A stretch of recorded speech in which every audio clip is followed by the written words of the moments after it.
sehat-sehat. Oke, gimana? Kita mau tur Museum Affandi langsung sama cicitnya Pak Affandi.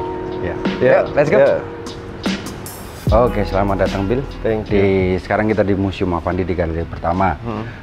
Jadi nih loh, pertama yang mau aku ceritain adalah galeri ini kan udah mulai dibangun mulai 1960-an ya. Jadi sekarang udah berumur sekitar 50 tahun ya. Nah, dulu itu yang menarik dari galeri pertama ini semua didesain oleh Pak Affandi sendiri. Mulai dari bangunan, bagaimana menata lukisannya, sampai yang paling unik menurut saya adalah atapnya. Nah, coba kalau kita lihat atapnya di atas ini atapnya tuh mirip sekali dengan konstruksi daun pelepah pisang itu.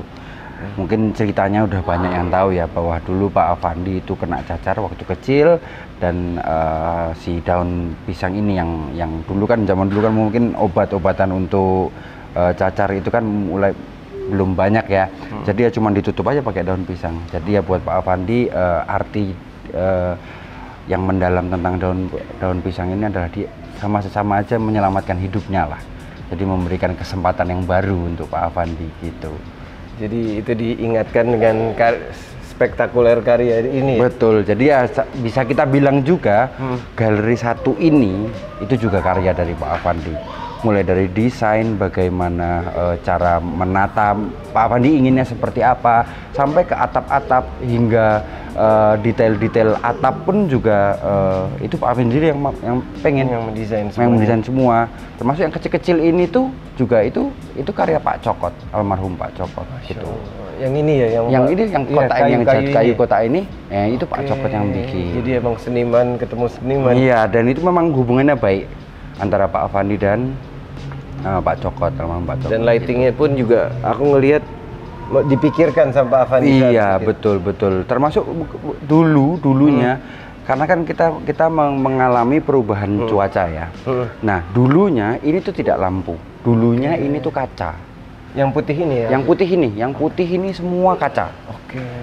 Gitu. Jadi cahaya langsung masuk ke dalam ruangan, langsung menyinari lukisan-lukisannya gitu. Awalnya seperti itu, namun semakin perubahan cuaca kan kita tahu lukisan itu kan agak sensitif dengan UV lighting kan. Betul. Jadi lama-lama ternyata ketika lukisan langsung bertemu dengan panas matahari itu ternyata akibatnya tidak bagus, tidak baik. Gitu. Jadi akhirnya dibikin seperti ini. Tetap ide gagasan awalnya tetap dipertahankan, tapi dengan menggunakan teknologi yang lebih baik gini gitu. Jadi ya kita kan maksudnya kan itu juga kadang-kadang menjadi sebuah perdebatan ketika sesuatu yang sudah ditinggalkan, namun teknologi tersebut sudah tidak bisa kita pakai lagi untuk di masa sekarang gitu loh. Tugas cucu-cucunya sekarang. Nah itu yang bikin ini jadi sedikit lebih menarik ya.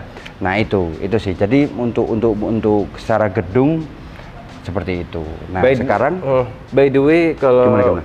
Kita juga sempat ngejelasin itu, kalau mau ngecek tuh ada di atas sini full detailnya sampai drawing awal Pak Affandi saat bikin. Masih ada drawing sampai ke lukisan terakhir, bukan lukisan sih, lebih tepatnya mungkin coretan terakhir Pak Affandi pun kita masih punya, dan itu ada tersimpan baik di storage kita gitu. Siap, Mas. Berarti ini kan satu ruangan. Di ruangan ini tuh ada apa aja? Nah, di sini itu Pak Affandi berkehendak untuk membuat sebuah retrospektif. Retrospektif sendiri itu adalah bagaimana perkembangan lukisan beliau dari tahun ke tahun, mulai dari yang paling muda, yang terawal kita miliki yaitu 1936. Itu menggambar potret diri Ibu Mariati, istrinya, telanjang bagian punggungnya saja. Itu masih paling awal yang kita punya. Mungkin ada beberapa lagi di dalam, cuman belum bisa kita pajang gitu loh. Jadi ya ini dari awal sini, itu semua retrospektif. Jadi ini nanti kita akan jalan satu-satu. Ini urut dari yang paling awal, dan mulai dari sini kita melihat bahwa di awal-awal perkembangan lukisan Pak Affandi dari awal. Itu kebanyakan masih dengan kita sebutnya sangat mix medianya, mulai dari ada di sini ada pastel gitu kan, dan rasa realisnya juga masih. Nah itu kan Pak Affandi mulai semuanya dari realis, gitu kan. Dia hanya mulai dari realis, menggambar ya seperti biasa, menggambar dirinya sendiri yang kita semua orang tahu ya. Dengan potret dirinya sendiri itu yang paling ditonjolkan oleh Pak Afandi ya gitu. Nah ini dia bagaimana dia membentuk, karena kan dia belum pernah melihat tidak dengan ayahnya ya, jadi dia membayangkan potret dirinya, di belakangnya ada ini ya orang tuanya, figuring ayahnya, bagaimana dia menggambarkan sosok ayahnya yang dia tidak pernah. Oh, beliau tuh nggak pernah sempat ketemu secara langsung ya? Enggak gitu. Dan ini juga uniknya juga, ini pasti pakainya kaca ya zaman itu. Iya. Self portrait tuh dia ngelihat ke kaca. Ini ada apa namanya, kanvas ya. Iya. Jadi dia ngelihat ke kaca sambil ngelukis, keren banget. Nanti ada footage-nya kita lihat ya. Oke. Lalu ya ini pastel on paper, lalu ini juga oil on plywood. Ini kan? ibunya. Ini ibunya. Wow. Itu. Jadi bayangan aja dari zaman-zaman dulu itu tuh on triplek ya, sebuah triplek itu dibuat menjadi sebuah media. Jadi ya kita bisa lihat gitu loh bahwa kesulitan-kesulitan itu tuh kalau memang ada niatnya pasti semua bisa dilakukan gitu loh. Aki salah satu yang emang di awalnya struggling ya, bukan dari sangat-sangat struggling. Jadi gini, sekarang nih buat saya, mungkin saya yang tidak ada basic dari seni, itu mungkin agak sulit ya, agak sulit untuk bagaimana memahami untuk bagaimana cara kerja museum, bagaimana preserve untuk lukisan-lukisannya. Itu jujur berat buat saya. Tapi yang selalu membuat saya semangat itu satu hal. Saya melakukan sesuatu yang sulit, namun saya masih dapat part yang mudahnya, hanya menjaga semua ini. Tapi kembali lagi ke masa lalu, Pak Afandi melakukan the hardest part gitu loh. Ketika pilihannya mau makan atau melukis. Gila, ini udah sampai iya kan? Bayangin kan cerita kita tahu semua lah bagaimana pilihannya makan atau melukis loh. Ini sebelum kemerdekaan kali. Sebelum jauh, sebelum jadi masih kondisi-kondisinya. Ini 39 ya, dia hanya menggambar sesuai apa ya deh yang ada, menggambar anaknya, Ibu Kartika, potret diri dan lain sebagainya. Begitu, realis yang sangat melihat, yaitu Afandi kan disebut-sebut sebagai salah satu pelukis yang humanisme ya. Jadi yang sangat dekat untuk dia gitu loh. Jadi semuanya yang di ruang lingkup dia aja gitu yang dia anggap. Tapi emang gitu. Energinya beda, karya-karya. Beda. Karya-karya yang dihasilkan dari struggling dan walaupun dengan minim media ya. Iya. Tapi kekaryaannya nggak minim. Enggak, itu malah lebih kuat kayaknya. Nah iya, makanya karena dari sesuatu yang benar-benar dari hati yang dia mau ungkapkan. Jadi sesuatu itu tanpa ada, yaitu tidak peduli ini mau laku atau tidak, mau dibilang orang bagus atau tidak, ya tidak terserah. Yang penting saya meluapkan, saya ingin membuat sebuah karya. Nah itu yang dia luapkan di sini. Begitu juga dengan lukisan ini yang kita lihat ada ini kemanusiaannya gitu. Iya. Mati di tanganku, kejahatan manusia. Ini burung, Mas? Iya, ditembak sama orang gitu kan. Oke. Burung saja sekarang tidak lagi kedengaran nyanyiannya gara-gara diburu oleh manusia. Gitu. Wow. Karya-karya Pak Afandi itu mungkin kayak objeknya simpel, cuman tangan sama burung, tapi kontekstual dari meaning dari sebuah lukisan itu tuh besar gitu loh. Nah, nih yang ini banyak banget ceritanya di ini. Yang pertama kita bisa lihat nih bagaimana ya struggle-nya dulu. Triplek aja dibuat untuk media melukis. Nah, ini beberapa di dalam sini lukisannya kita pernah lihat, kayak yang potret diri di sini nih. Pernah lihat kan? Iya. Nah, itu ada yang lukisan di belakang-belakang itu beberapa masih ada di kita. Oke, yang ini ya figur-figur itu rumah dia di Bandung. Jadi lukisan itu tuh masih ada di kita juga gitu loh. Tahun 42, iya ini sebelum kemerdekaan. Masih sebelum. Iya, masih. Nanti ketika kemerdekaan kita masih nanti ke sana. Oke. Masih sebelum, masih perjuangan. Lihat ruangan, kita bisa ngerasain nih. Mungkin ya itu tadi bilang, mungkin itu objek yang simpel, rumahnya dia, tapi saat kita ngelihat di hari ini jadi itu udah berbeda. Tapak tilas sejarah kan. Betul. Kita bisa lihat Pak Afandi tuh dulu tuh gimana kondisinya dari sini kan? Iya, jadi bukan mungkin sekarang orang-orang bisa melihat bahwa oh Afandi lukisannya mahal dan sebagainya. Iya, sekarang. Iya. Tapi kita kembali lagi ke dulu, kita bisa lihat dari rekam sejarahnya gitu loh. Karena dari lukisan-lukisan itu kita bisa lihat rekam sejarahnya hanya kertas saja, kertas bekas. Iya, kertas. Ini juga iya, maksudnya kan? Secara mungkin catnya juga cat. Iya, catnya hanya cat sisa gitu kan. Karena dulu Pak Afandi kan juga waktu di Bandung dia bekerja sebagai yang pembuat apa namanya baliho untuk apa namanya bioskop. Ada sisa sedikit-sedikit gitu kan? Ya dia buat untuk ngelukis. Seperti yang tadi itu yang di awal tadi semua itu hanya sisa-sisa dia bekerja aja di bioskop.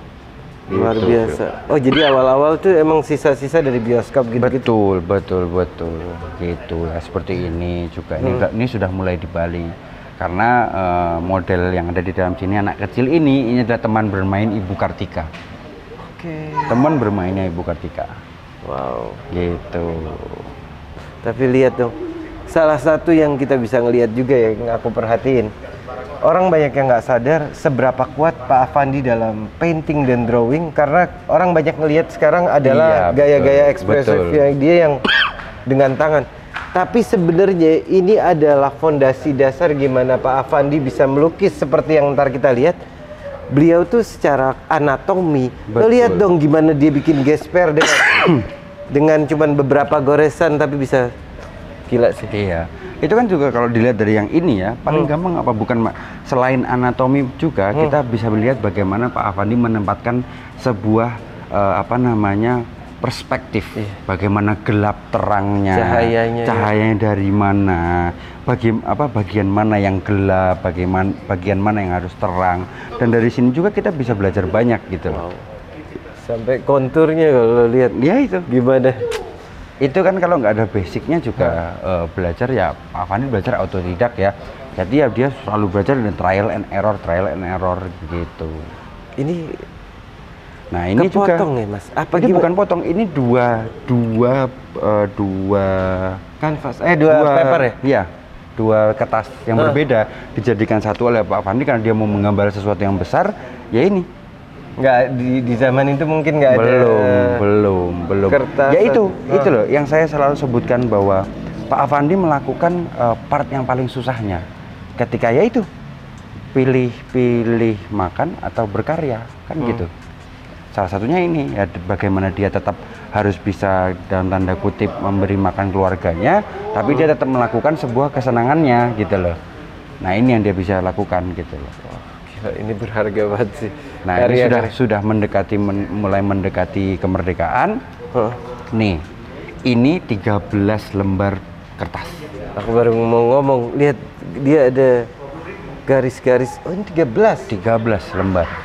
Sekitaran 13 lembar. Iya, artinya Pak Afandi ini kalau ngelihat dari bentuk ini aja ya, semangat, dan kalau dia mau apa dia harus jadi. Harus. Kayak gini nih maksudnya, kita kan kalau sekarang ini kita lihat kalau pengen menyatukan sebuah, kita kurang gede nih jadi satu, ya gede sekalian kan, tapi kita lihat dari sini ya adanya sisa kecil ya digabung sama dia. Jadi emang ya memang dia udah, yang penting saya butuh segini, mau potongan kecil-kecil ya sudah, yang penting saya berkarya. Wow. Ini untuk sekitar mungkin 5-7 tahun yang lalu selesai direstorasi ya. Iya. Nah, ada cerita lucunya juga. Gimana tuh? Jadi gini, ini waktu kita temukan kan tebel banget ya kertasnya itu ya. Lalu direstorasilah kita sama teman dari Ibu Kartika, waktu Ibu Kartika sekolah di Austria, datang ke sini untuk merestorasi ini. Dan ketika kita buka, kita harus karena ternyata ada 3 layer. Jadi di belakangnya ada 3 tumpuan kertas kan. Ketika kita lepas layernya satu persatu, di belakangnya itu ternyata ada lagi lukisan Pak Afandi. Jadi benar-benar dari nggak ada ya kertas mungkin ya, atau iya, jadi di belakangnya ada lukisan Pak Afandi. Itu belum kita bisa pajang karena kan masih puzzle ya, kita mau menyusunnya seperti apa gitu loh. Jadi kan kita tidak tahu Pak Afandi ini mau menggambarkan apa sih, tapi itu karya Pak Afandi. Jadi malah ketika kita merestorasi suatu lukisan, kita malah menemukan karya baru gitu loh. Banyak harta karun, maksudnya bukan cuma harta karun ya, itu menjadi satu historical juga. Betul, segala macam di dalamnya. Jadi ceritanya yang bisa diambil banyak. Gila tangannya. Dia datang, menunggu dan pergi. Tentang apa nih Mas? Jadi tentang seorang apa namanya pengemis yang datang terus. Jadi dia datang terus, dia menunggu sampai diberikan uang dan akhirnya ketika dia pergi. Itu. Oke. Jadi ya itu. kenapa selalu selalu Affandi itu lukis yang humanis. Humanis banget. Ya itu yang dia lihat, apa yang dia sekitar, kemiskinan dan lain sebagainya. Sebenarnya lukisan ini dulu mau dipajang waktu Jepang mau mengadakan pameran lukisan di Jakarta sebelum kemerdekaan. Cuman yang dari Jepangnya bilang, Affandi, saya suka lukisanmu, saya suka bagaimana kamu menggambarkan, namun karena ini dari Jepang, jadi saya tidak bisa menampilkan lukisanmu karena lukisanmu terlalu jujur.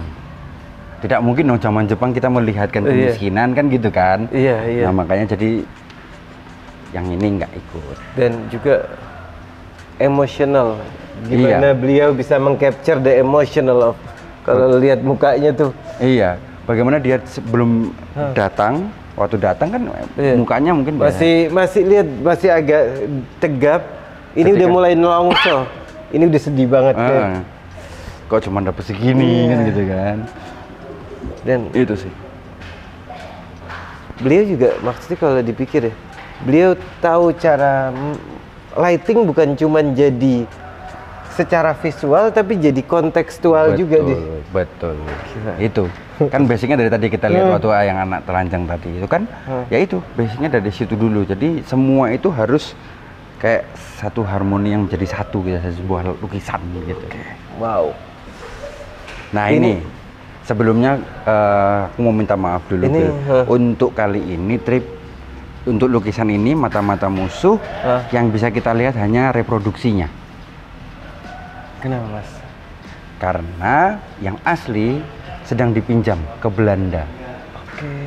Jadi memang untuk beberapa tahun ini kita lagi sering kerjasama dengan Belanda. Museum Affandi dan Pak Affandi itu juga bagian dari sebuah revolusi Indonesia dan kemerdekaan Indonesia. Jadi negara Belanda sedang membuat pameran tentang revolusi, tentang kemerdekaan. Lalu lukisan ini ini sudah yang kedua kali ke Belanda. Jadi sekarang lukisannya sudah jalan pulang. Mungkin bulan depan sudah akan sampai dan kita sudah bisa pajang lagi. Jadi sebelumnya saya minta maaf dulu kalau untuk lukisan ini saya hanya bisa tunjukkan reproduksinya, jadi tidak aslinya gitu. Ini cerita tentang apa Mas? Ini tentang Mata-Mata Musuh. Jadi ini yang ditangkap itu orang Indonesia menjadi mata-mata Belanda. Waktu itu. Gitu, lalu ditangkap. Lalu ya udah itu kita bisa lihat sendiri ya, dipukulin, diinterogasi oleh tentara Indonesia dan lain sebagainya. Nah, satu hal, ini bukan hanya sekedar mata-mata musuh. Namun yang kita harus sadari apa?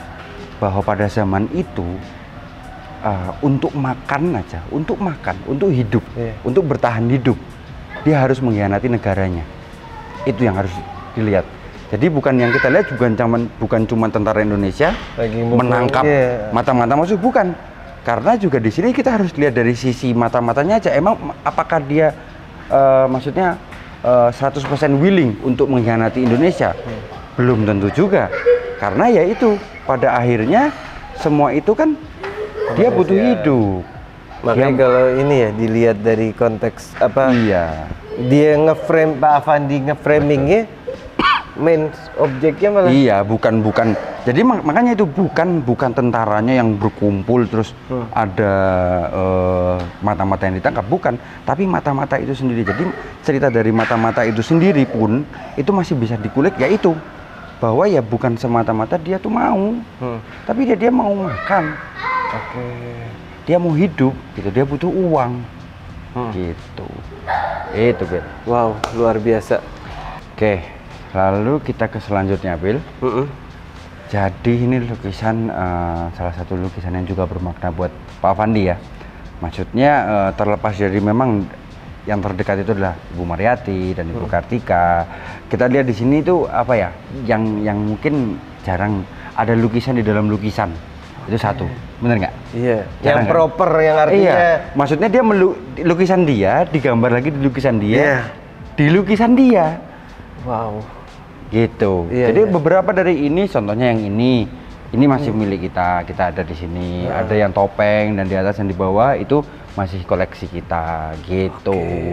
Jadi yang membuat itu berarti kan dia mau lukis 2 kali. Iya. ya kan? Dia sudah ada lukisannya dipajang, dia melukis itu gitu loh. Dan ini lebih detail lukisannya Betul. dibanding yang tadi kita lihat di awal. Betul. Jadi ini sudah mulai, kalau kita lihat ya, mulai dari media ya kita lihat nih, ini sudah kanvas utuh. Walaupun bukan kanvas yang mahal atau bagus atau gimana, tapi ini sudah utuh gitu loh. Dan cukup lebih mewah daripada kanvas yang tadi ya. Betul. Gitu. Jadi ini kita sudah melihat. Jadi itu tadi kita kembali lagi tentang retrospektif. Jadi urutan. Jadi kita lihat mulai dari perkembangan dari awal tadi yang mulai kecil-kecil, lalu sekarang sudah mulai utuh kanvasnya gitu. Dengan size yang emang proper. Lumayan loh. Iya. Buat gitu. Representatif 100 kali lah. 140 itu tuh lumayan. Jadi udah size-nya sudah bagus gitu. Dan juga gila, mulai dari catnya juga sudah mulai. Jadi dari sini kita sudah lihat ya, sudah mulai sedikit-sedikit ada tonjolan-tonjolan itu yang terkenal banget dari Pak Afandi. Ya, betul. Walaupun belum se ekstrim yang kita sekarang sering lihat. Nah, tapi ini mulainya startnya dari sini gitu. Ini kayak embrio ya. Betul. Belum juga cahaya-cahaya. Wow. Betul. Itu dia. Ibu dan anak. Betul. Nah, ini yang mungkin juga agak sedikit unik. Wow. Kita bisa sebut unik. Judulnya ini adalah Keluarga Sudarso gitu. Pak Sudarso yang pelukis. Tuh. Tapi sebelum Pak Sudarso menjadi pelukis, dulunya Pak Sudarso itu adalah seorang pengantar susu di rumahnya Pak Afandi. Betul, gitu. Jadi setiap pagi selalu mengantarkan susu untuk Ibu Kartika. Lalu karena mungkin setiap pagi dalam beberapa tahun Pak Afandi ini sering gambar dan dia mungkin tertarik untuk belajar menggambar juga gitu loh. Si Sudarsonya? Iya. Wow. Jadi ya itu. Jadi sebuah lukisan tuh maknanya bisa banyak banget. Kayak sekarang ini kan lukisannya karya Pak Afandi, namun bisa menceritakan biografi seorang Pak Sudarso. Betul. Yang awalnya hanya pengantar susu, lalu dia menjadi pelukis gitu. Wow. Jadi ini ceritanya seperti dua cerita namun di tempat yang sama gitu. Ini sudah di bagian teras depannya. Nah, yang ini di bagian agak mundur mungkin sedikit. Iya, ini kayak di zoom in ya. Betul. Namun yang uniknya dari sini, ini adalah perpaduan antara kanvas dan bagor. Gitu. Karung goni. Betul, karung goni. Dijahit. Betul, dijahit. Ini lagi contoh tadi yang kita bisa lihat gimana keterbatasan media nggak menjadi terbatasan untuk Pak Afandi. Bukan. Nah, itu juga salah satu pesan. Jadi sesusah apapun sebenarnya semua pasti akan ada jalannya gitu loh. Aku sering banget ngelihat dari salah satu ciri seniman sukses yang aku perhatiin ya berapa kali, mereka tuh nggak pernah bilang nggak bisa. Nggak ada kata nggak bisa. Tidak, karena ya semuanya bisa. Buktinya menggambar pengen panjang tapi punyanya cuma sedikit, ya sambung aja. Masalah itu nanti jadi tidak dalam tanda kutip perfect, ya nggak masalah juga sih, karena kan itu art is about selera kan gitu kan. Malah kalau ditanya dengan nggak adanya ketidakperfekan itu malah menjadi storytelling dan keindahan tersendiri di karya itu. Betul. Nah, ini juga Ibu di Dalam Kamar.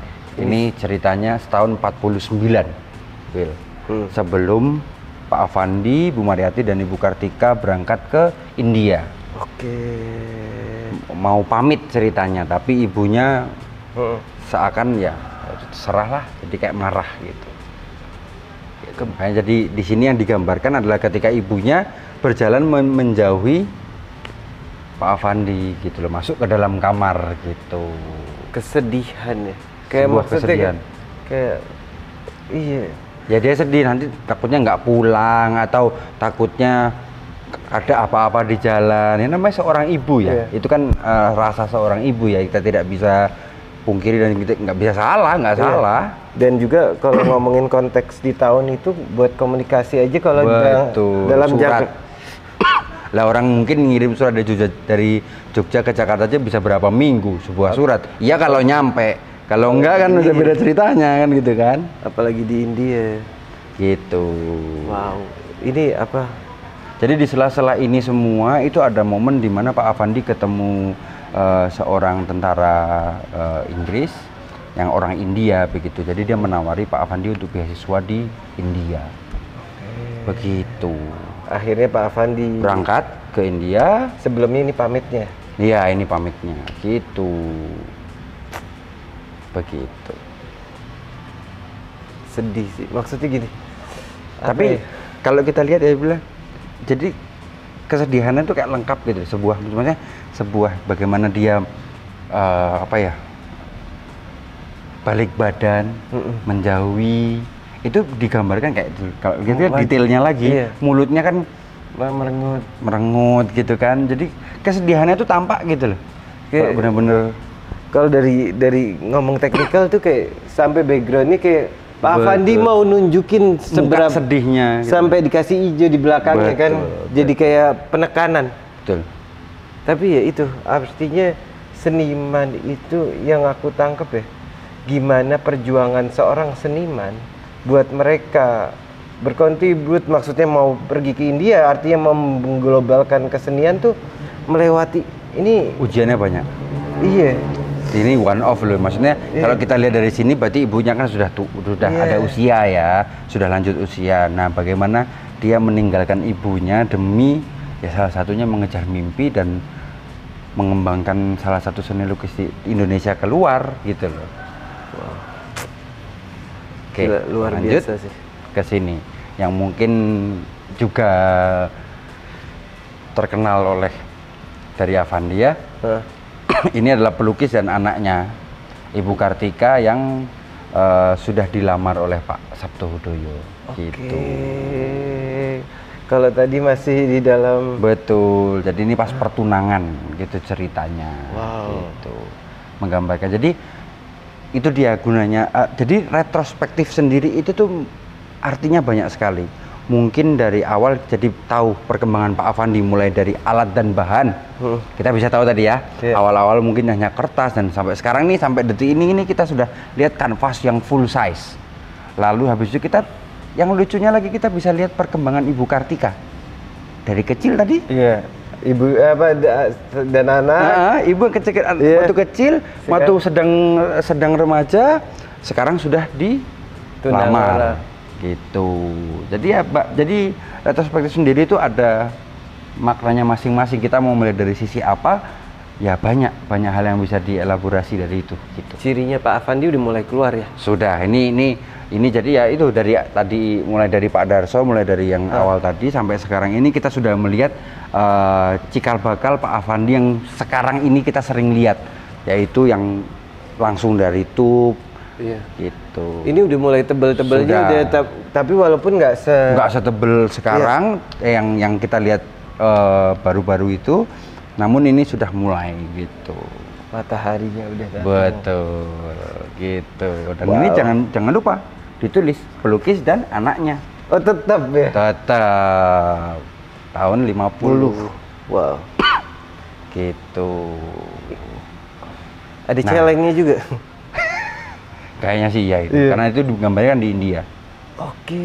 Itu gambarnya di India. Ini pas di India ya? Pas di India gambarnya. Nah, lalu ini tahun 52 ketika beliau sekeluarga sudah selesai di India, lalu mereka ke Inggris. Nah, ini salah satu modelnya di Inggris waktu itu. Gitu. Mbak Afandi itu kan orang banyak tahu ya dengan ekspresif, dengan apa ya? Dengan orang nggak terlalu bisa baca, tapi kalau di sini dicontohin secara nyata, menurut gue, aku belum kamu kasih tahu, udah kayak ngerasa ini bukan Indonesia. Betul. Artinya dengan beberapa warna doang, dengan guratan, dia udah bisa nyeritain satu daerah. Betul. Gila.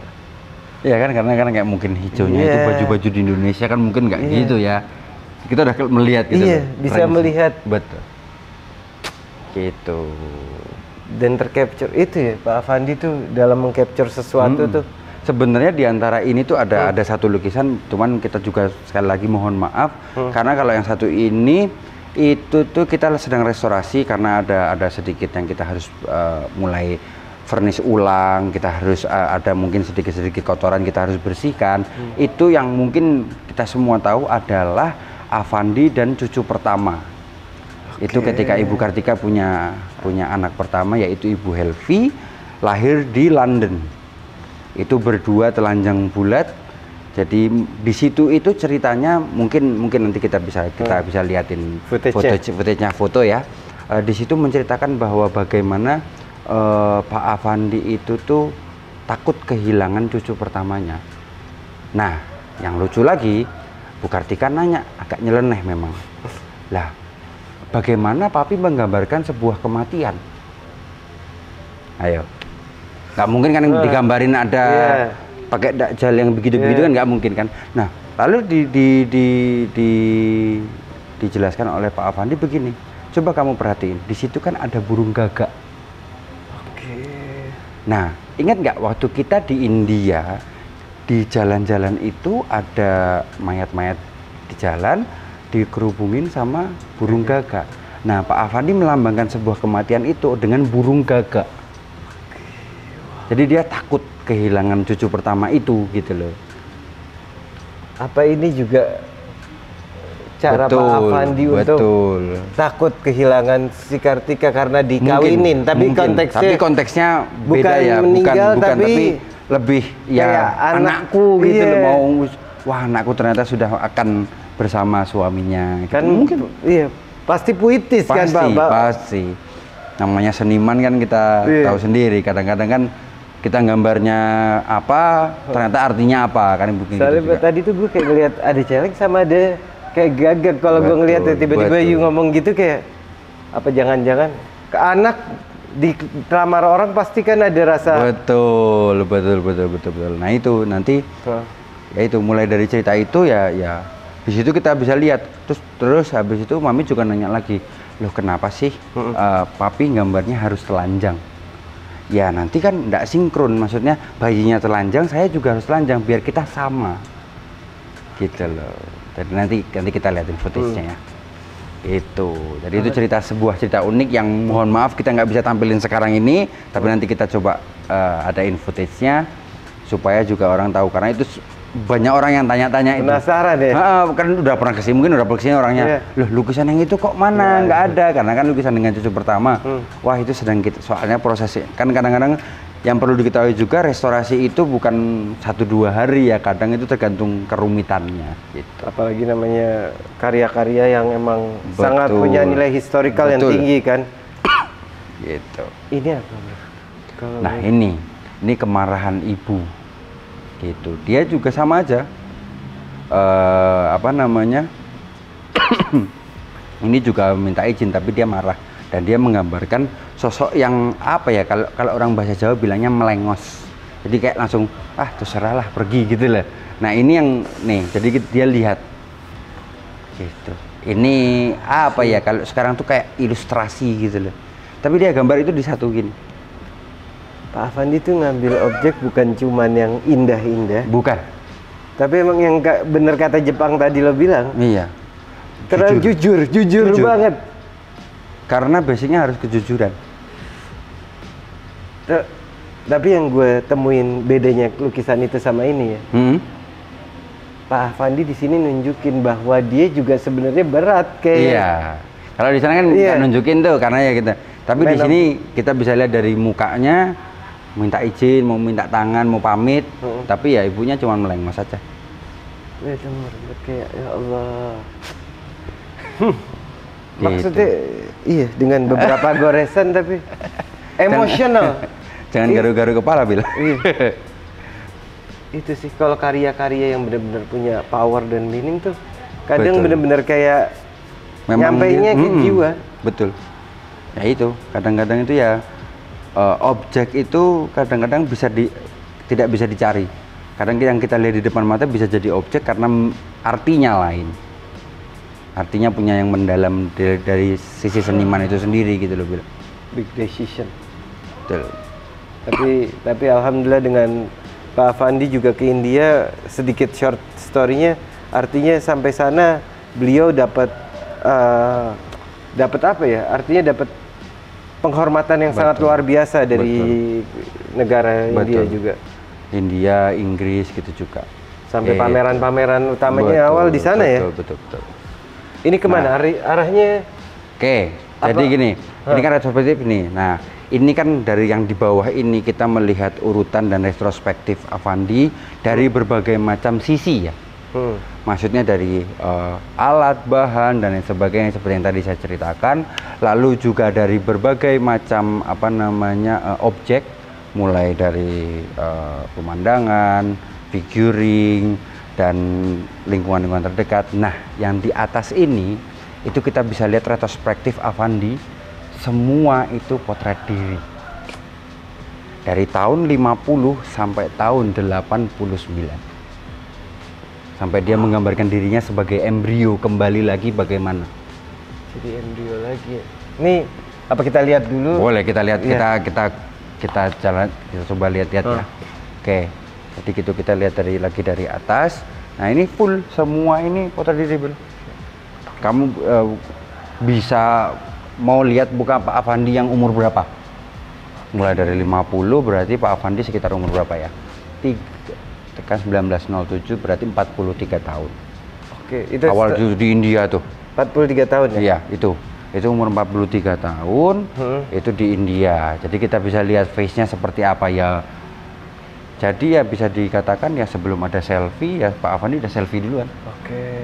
Dengan versi yang lebih real gitu ya, kita bisa ngomong ya. Ini satu lah, awal pertama mungkin yang drawing itu. Betul, di sini, nah di situ tuh. Itu di India.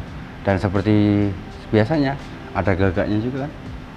Oke. Ini potret diri dan 7 matahari. Kenapa 7 matahari? Panas di India, Phil. Jadi kayaknya kalau satu kurang di India tuh kan, jadi saking panasnya di India ya 7 kan gitu kan. Kurang satu, Phil, makanya 7 sekalian. Dan ini menariknya ya saat kita bisa ngelihat the whole thing.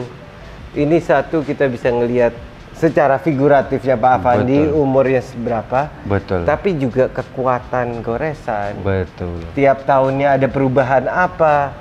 Dan termasuk yang kita lihat ini, 2 ini nih. Coba, akrilik on canvas. Oke. Wow. Nggak banyak loh. Akrilik on canvas. Ayo di mana lagi kamu bisa nemuin Pak Affandi gambar pakai akrilik? Gila. Nggak banyak memang. Tapi tetap emang kalau seniman ya, udah jadi, udah mateng meletek, mau pakai media apa aja jadi. Betul. Cuman kalau kita bisa lihat dari sini ya, dari 2 ini ya, kan kelihatan tuh kalau akrilik kan akan warnanya sedikit lebih cerah daripada yang di situ kan. Gitu. Ini kalau boleh nanya sedikit ya? Boleh. Warna itu menjadi salah satu gambar representatif Pak Affandi. Kayak misalkan ini warnanya gue ngelihat ada kemerahan yang. Ya itu salah satunya kan. Nah, kita bisa lihat dari sini nih. Karena di sini judulnya kan 3 expression, 3 ekspresi wajah Affandi. Mulai dari marah, sedih, dan senang. Oke. Gitu. Oh, marah, sedih, dan senang. Dia menggunakan warna yang berbeda juga. Betul. Makanya nanti ketika kita keluar, nanti akan ada patungnya juga di situ. Dibuat lagi oleh Ibu Kartika dengan versi patungnya. Marah dia gunakan merah, sedih dia gunakan hijau, agak ke kuning dan putih, seneng gitu kan. Ya itu ekspresi wajah dia juga. Nah, ini tahu sendiri judulnya aja Sesudah Gagal Melukis. Jelas dia pakai merah karena apa? Sebenarnya kan pas ini disiapkan untuk dia menggambar barong. Sebenarnya. Namun ketika di tengah mungkin baru 10-15 menit mau gambar, baru persiapan gitu ya, hujan. Terus dia pulang, gambar potret diri jadinya. Sampai bentuknya aja dia agak dijelekin dikit, kayak dia lagi sebel gitu kan. Ditulis loh, padahal ditulisnya Sesudah Gagal Melukis. Tapi dikasih logo dia kayak maksudnya.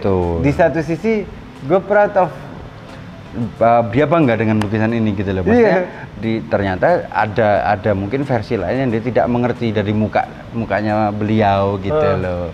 Gitu. Nah, ini judulnya Batuk dan Meripat dalam bahasa Jawa ya. Jadi jidat dan mata gitu. Wow. Gitu. Tapi kalau jidat sih sering-seringnya memang warnanya merah ya, Bel. Iya. Gitu. Karena beberapa kita lihat merah semua kan. Gitu. Nah, ini nih, yang unik tuh yang ini, Bil. Ini yang ini nih. ke Bali bekerja. Wih, ini apa update status, Bil? Ceritanya. Selfie Ke Bali, semua, ke Bali ke bekerja kan gitu kan, naik mobil. Nah, mobilnya mana? Itu. Kuningnya, Wih, gimana? jago Pak Afandi. Gimana? Ayo, ditulis loh itu ke Bali bekerja. Ini kayak kita update status WhatsApp. Iya. Ya Dia itu. udah lebih ini. Selfie dulu kan ya, selfie dulu ke Bali bekerja ya, mobilnya di situ. Eksisan Pak Afandi zaman dulu. Betul. Gila. Kita selfie nggak ada harganya. Iya. Ini kalau selfie ada harganya, Bil. Itu dia. Itu yang susah. Itu yang belakang. Itu Bu Mariati. Oke. Gitu. Kayak seru. Itu ya keindahan dalam sebuah lukisan. Ya? Betul. Jadi meaningnya tuh banyak banget, Bil. Yang ini kerasa sedih ya. Iya, ini udah mulai 87 kan, mulai sakit-sakitan. Jadi ya ini potret diri dan ayam mati, dia menggambarkan ayam mati dan sebagainya gitu. Ya mulai sudah 87 ke belakang itu ya kita bisa lihat sendiri ya, dia sudah mulai sakit-sakitan kan, jadi ya wajarlah seorang menurun gitu kan. Iya, dan maksudnya tapi tetap berkarya itu tetap. Iya. Berkarya itu kayak apa ya, sudah hidup matinya Pak Afandi. Mungkin temen yang nonton tuh nggak tahu konteksnya, bro. Kayak maksudnya salah satu uniqueness-nya Pak Afandi dan powerful-nya Pak Afandi itu saat beliau melukis tuh benar-benar full energi sampai orang bilang transcendent kan. Betul. Kalau ngelihat di beberapa dokumentasinya itu kan kelihatan beliau. Jadi di sini kelihatan, maksudnya kenapa ngelukis kayak cuman segini, karena emang bener-bener Pak Afandi itu saat ngelukis energetik banget kan. Tenaganya hanya disalurkan ke situ. Nah itu ya memang harus selesai ya, kayak kita tahu ya, mungkin di beberapa dokumenter dan info-info ya memang Pak Afandi itu melukis nggak lama, paling lama hanya 1 sampai 1,5 jam. Karena benar ketika dia menggambar itu fokus, semua dia curahkan ke kanvas itu gitu loh. Apapun itu kita curahkan, selesai di situ. Gitu. Sama juga kayak gini, beliau udah malah kanvasnya pun diperkecil sama beliau untuk betul. Di sini aja judulnya unreachable, tidak tercapai. Apa yang ya kita juga tidak, apa yang tidak tercapai, mungkin mimpi apa dia ingin apa ya sudah tidak tercapai gitu. Gitu. Lalu yang terakhir yang seperti saya ceritain tadi, ini embrio, bagaimana beliau potret diri, bagaimana dia balik lagi ke embrio, balik lagi ke masa kecil itu seperti apa. Namun ketika menggambar itu dia juga sudah di hampir penghujung hayatnya juga ya, mungkin hanya seperti itu yang jadi. Nyampe Bapak kalau udah nyampe kayak gini sih artinya saat Pak Afandi retrospektif dirinya tuh benar-benar fully. Lo mau ngomongin apa di dalamnya ada. Gila. Seorang seni. Gila. Itu. Jadi memang konsep itu ya itu bukan kayak gini, saya bisa cerita kayak gini itu ya bukan ya, saya mengerti, cuman ya memang ini yang ingin Pak Afandi sampaikan secara pribadi.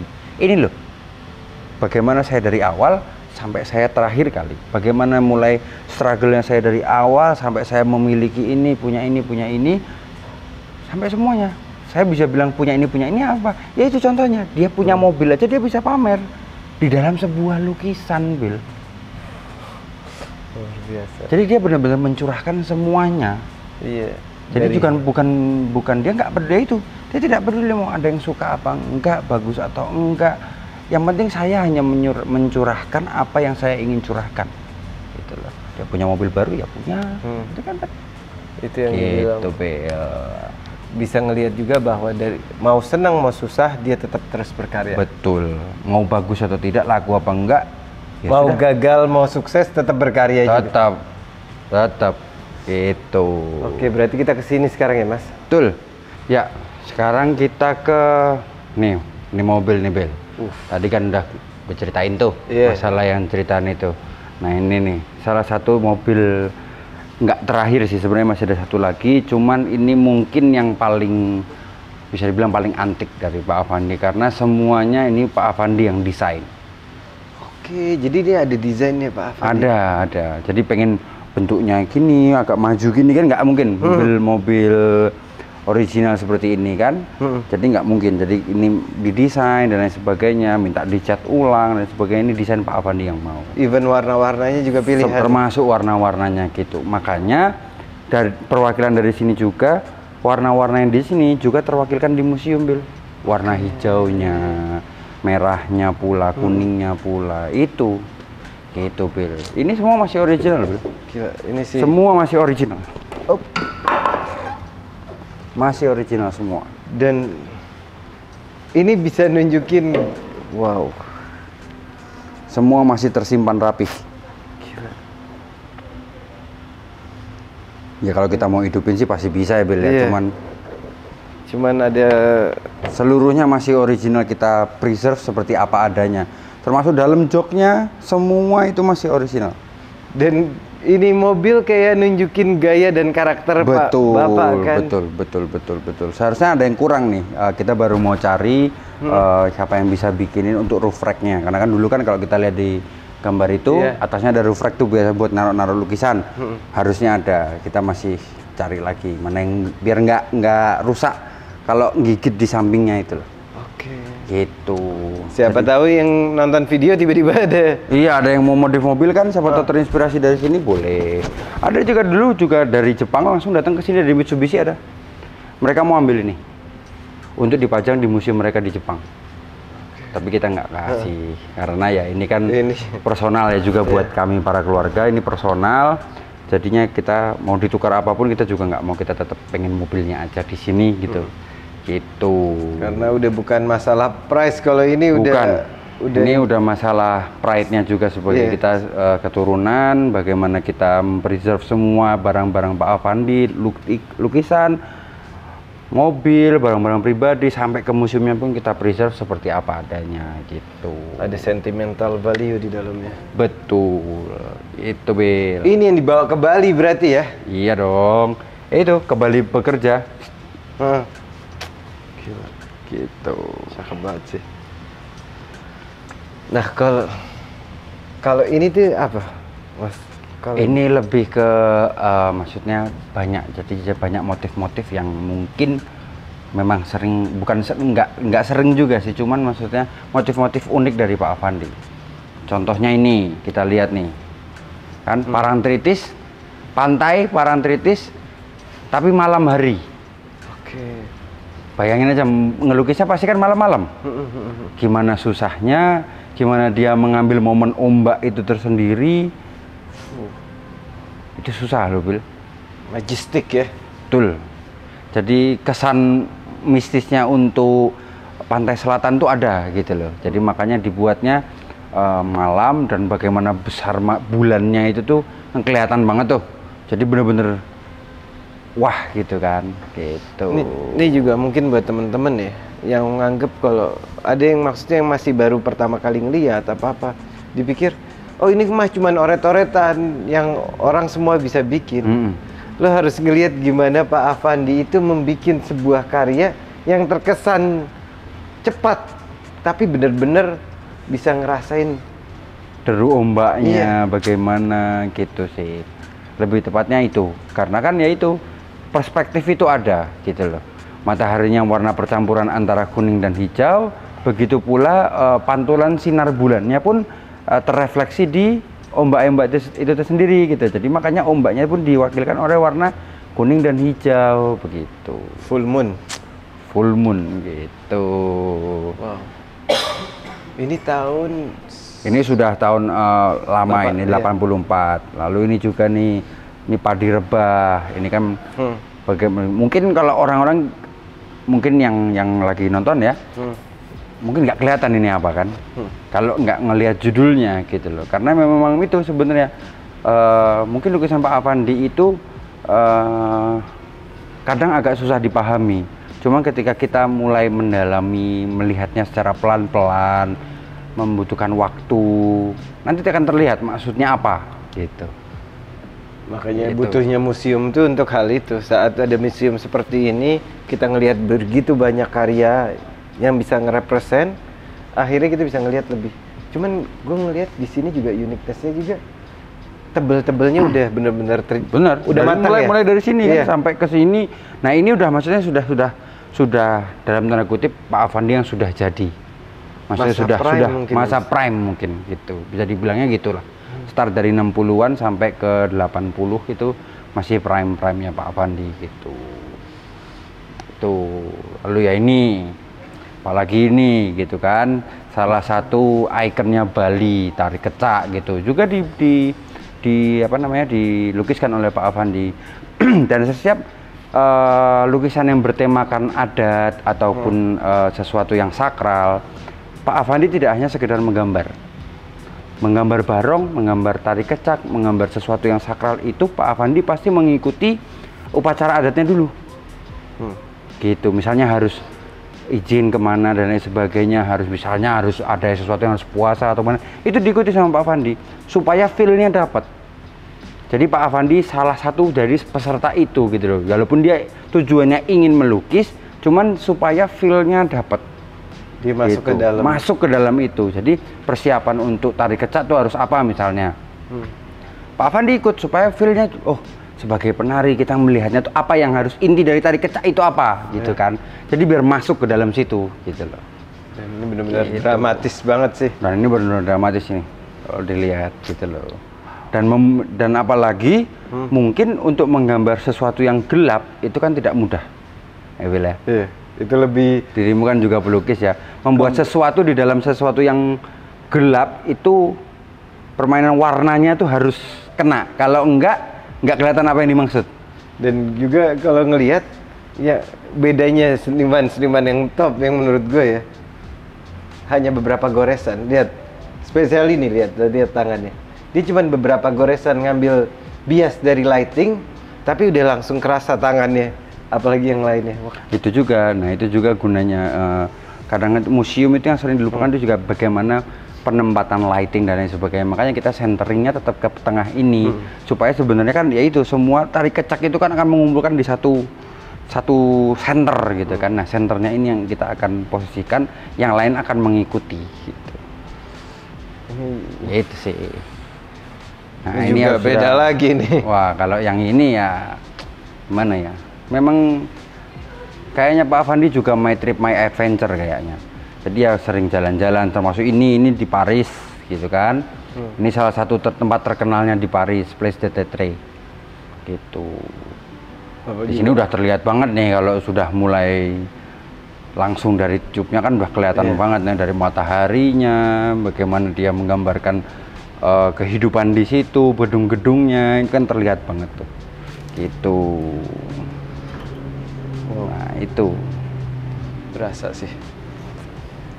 Ini kita kayak berasa lagi jalan-jalan ke Paris ya. Nikmat banget, apa namanya, iya.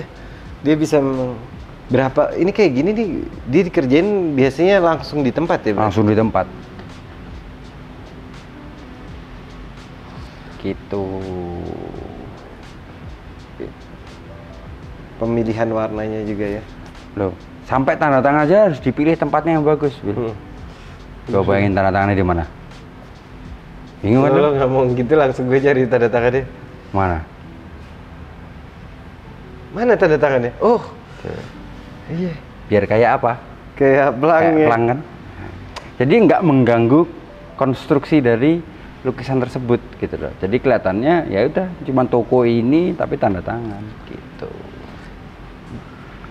Kalau gue ngelihat saat dia di luar sama di Indo, kayaknya dia menarik warna yang berbeda. Apa enggak?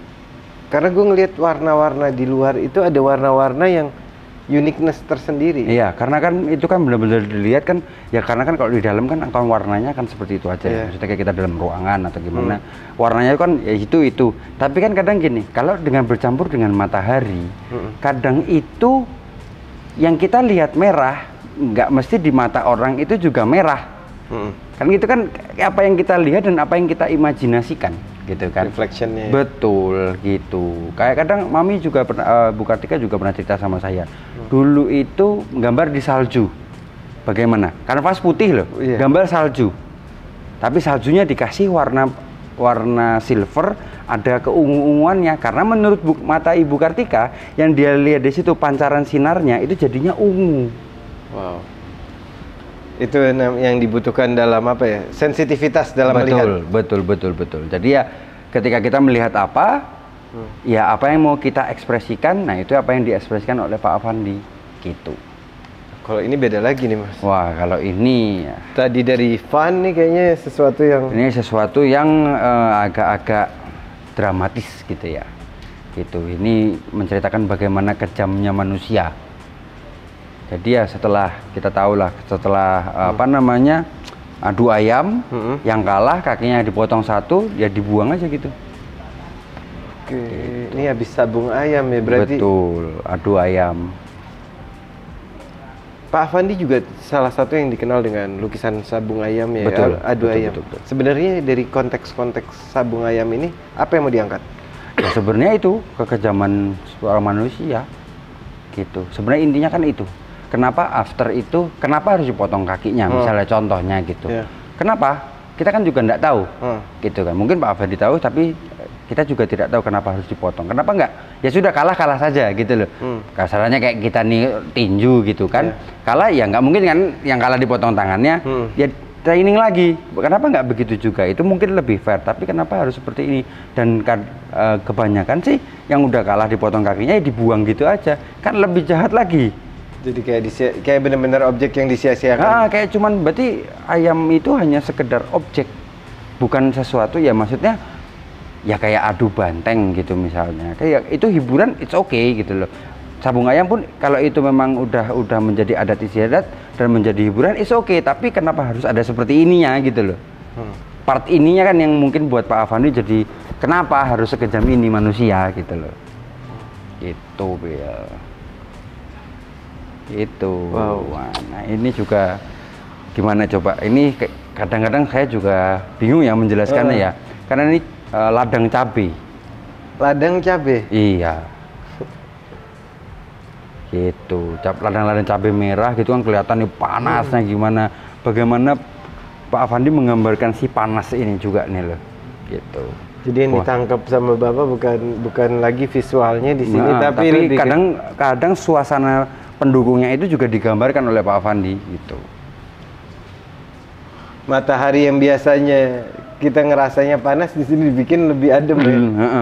Buat bikin kontras di gitu. Keahlian Pak Afandi. Nah, ini kita sudah sampai di mana bagaimana Pak Afandi selama hidupnya sudah menerima banyak penghargaan, mulai dari University of Singapore, terus habis itu dari Den Haag Dag Hammarskjöld, lalu habis itu dari Presiden Soeharto dan Presiden Susilo Bambang Yudhoyono. Jadi mulai dari dalam negeri hingga luar negeri, Pak Afandi pun juga menerima banyak penghargaan gitu. Nah ini beberapa piagam-piagam penghargaannya gitu. Yang terakhir, ini kan yang lama-lama tahun 78. Piagam tanda kehormatan. Betul. Ya. Nah yang terakhir itu ini di tahun 2022. Kita menerima dari apa namanya Menteri Hukum dan HAM itu sebagai apresiasi dari Menkumham untuk Pak Afandi karena sudah berkontribusi melukis gaya ekspresionis dan romantisme gitu. Jadi ini memang ini aslinya ya ini piagam-piagam yang sudah diterima Pak Afandi gitu. Gitu Bil. Luar biasa. Jadi bukan dari university bahkan sampai Kemenham ya? Iya, itu. Jadi macam-macam. Jadi ya yang memberikan penghargaan untuk Pak Afandi itu juga ya macam-macam, Bil. Gitu. Apresiasinya tuh jadi macam-macam. Gitu. Termasuk ada lagi nih, ini yang mungkin belum banyak orang tahu. Termasuk dari Bank BI juga. Oke. Tapi ini nggak keluar ya uangnya ya. Cuman ini tes. Ini cuman contoh gitu ya. Jadi memang dibuatkan untuk Pak Afandi gitu loh. Tapi ini nggak keluar uang ini gitu.